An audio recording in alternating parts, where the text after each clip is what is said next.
Hello guys, welcome to my new blog. I hope सबैजना सन्चै हुनुहुन्छ होला र म तपाईँहरूलाई एउटा कुरा भन्न चाहन्छु, ह्याप्पी मदर्स डे सबैजनालाई। र आज चाहिँ म बिहानै उठेर मम्मी र म चाहिँ बौद्ध गएको थिएँ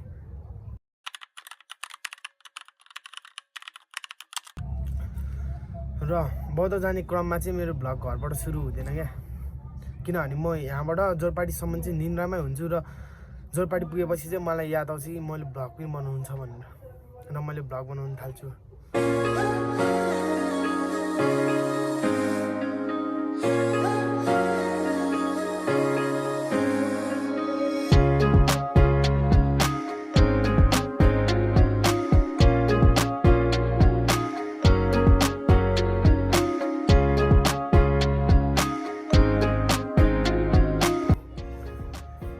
त्यसपछि सिधा हामी बौद्ध पुग्छौँ। भर त हामी बौद्ध आइपुग्यौँ।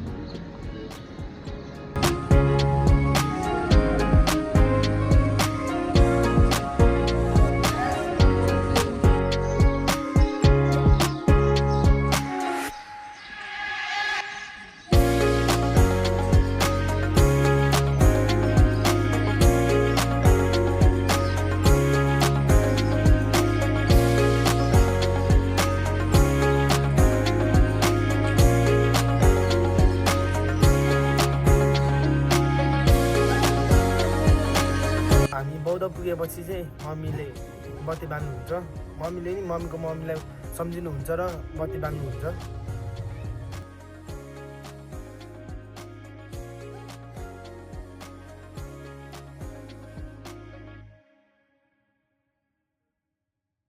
बौद्धमा बत्ती सत्ती बालेपछि चाहिँ म र मेरो मम्मी चाहिँ हामी घर फर्किन्छौँ।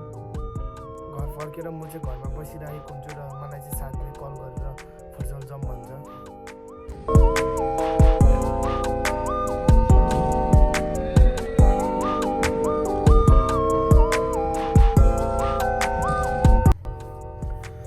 म फुटबल त जान्छु तर म खेल्नु पाउँदिनँ, किनभने मेरो खुट्टाको एङ्गल गएको थियो, त्यसैले म गेम हेर्दै बस्छु।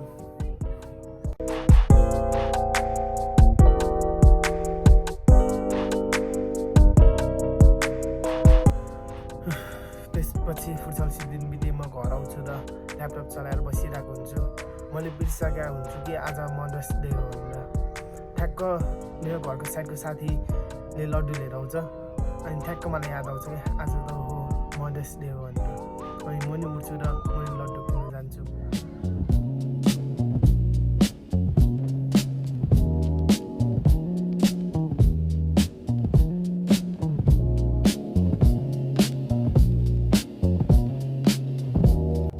त्यसपछि म लड्डु किनेर आउँछु र मम्मीलाई आफ्नै हातले